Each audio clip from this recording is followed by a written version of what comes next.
That is such a pleasure. I get to serve on Trina's board at Mending Hearts, and so to sit next to her and also to follow her, that's a pretty unique experience. Good morning, everyone. I am Tinnin. I'm the founder of Skillway, where we help you crush your sales goals and love what you do, and this is your Skillway Business Tip. A very interesting conundrum happens with goal setting at the end of every year. For those of you who know you're not going to hit your goals, instead of addressing the issue, sometimes we put our head in the sand and ignore it. And then there's those of you who are like, I am buckling down and I am going for it. At Skillway, we see both scenarios in every industry at every level of experience. However, there are a couple of things that you can still do to ensure that you are going to hit your goals this year. And the first thing that I'm going to tell you to do is to review your annual goal. If you are far off track, 10%, 50%, then maybe it's time to address what happened throughout the year.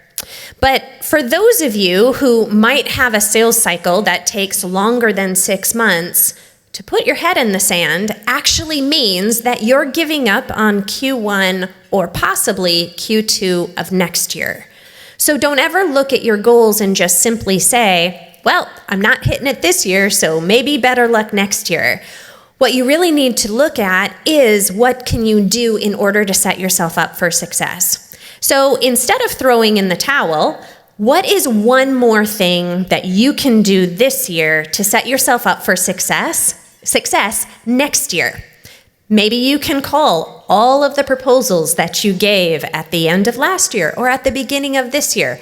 Maybe some of those people are ready to make a decision. Or another thing that you can do is you can say, what do I need to do to set myself up for success with my pipeline this year? So as you look at everything that you need to do, one of the best pieces of advice is to not give up. Remember who you were when you created that goal. You believed in yourself 10 months ago. You believed in yourself a year ago when you set the goal for 2025. And sometimes we just need that cheerleader to be in our ear and to tell us to not give up.